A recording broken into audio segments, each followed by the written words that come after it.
आज संकट चौथ का दिन है। इस दिन गणेश भगवान और चौथ माता की कहानी सुनी जाती है। तिलकुटा चौथ या संकट चौथ की संपूर्ण कहानी।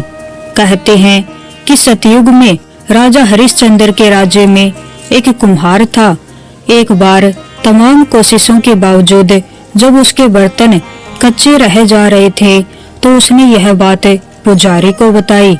उस पुजारी ने बताया कि किसी छोटे बच्चे की बलि से ही यह समस्या दूर होगी।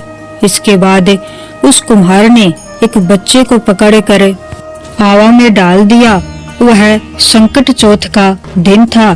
काफी खोजने के बाद भी जब उसकी माँ को उसका बेटा नहीं मिला तो उसने गणेश जी के समक्ष सच्चे मन से प्रार्थना की।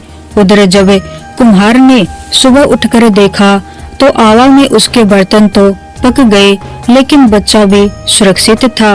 इस घटना के बाद कुम्हार डर गया और राजा के समक्ष पहुंचकर पूरी बात बताई। इसके पश्चात राजा ने बच्चे और उसकी माँ को बुलवाया तो माँ ने संकटों को दूर करने वाले संकट चौथ की महिमा का वर्णन किया।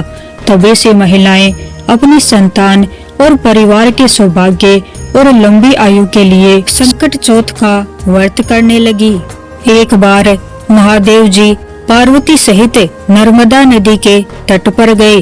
वहां एक सुंदर स्थान पर पार्वती जी ने महादेव जी के साथ चौपड़ खेलने की इच्छा व्यक्त की।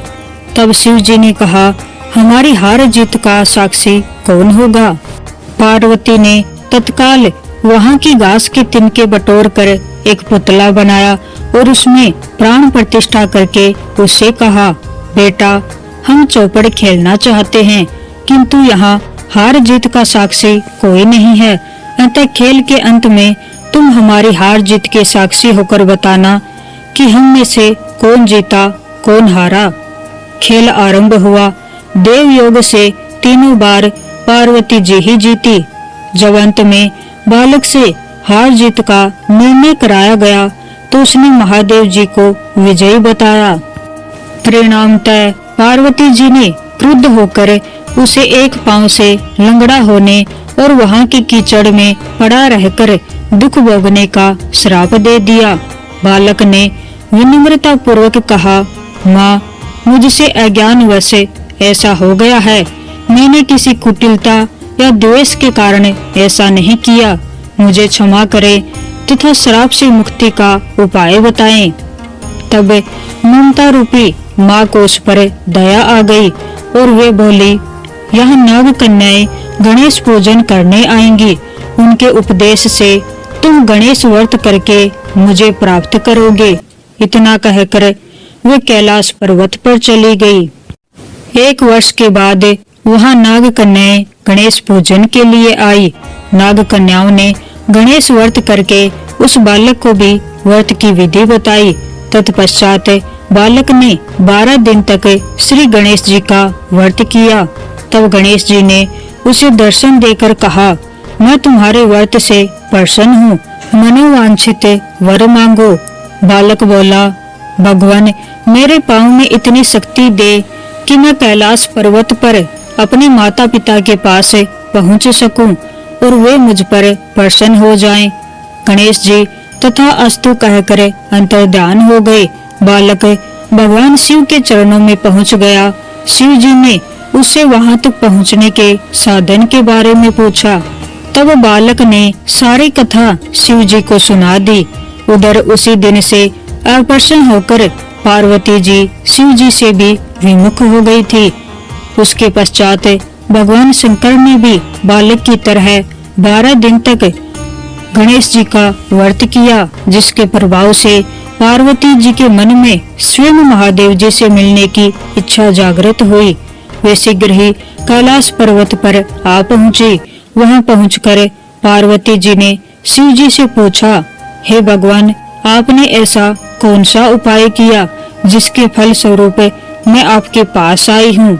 शिव जी ने गणेश व्रत का इतिहास उनसे कह दिया। तब पार्वती जी ने अपने पुत्र कार्तिकेय से मिलने की इच्छा से 12 दिन पर्यंत 21-21 की संख्या में दुर्वा, पुष्प तथा लड्डुओं से गणेश जी का पूजन किया। 21वें दिन कार्तिकेय स्वयं ही पार्वती जी से आ मिले।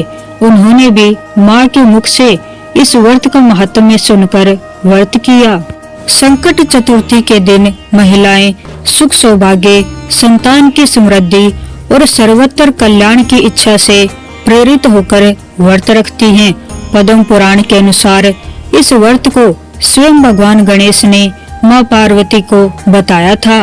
वैसे तो हर महीने की कृष्ण पक्ष चतुर्थी गणेश चतुर्थी कहलाती है, लेकिन माघ मास की चतुर्थी तिल संकटा चौथ कहलाती है।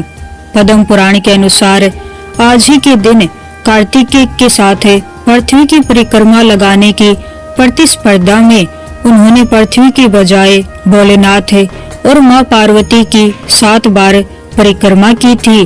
तब शिव जी ने प्रसन्न होकर देवों में प्रमुख मानकर उनको प्रथम पूजा का अधिकार दिया था।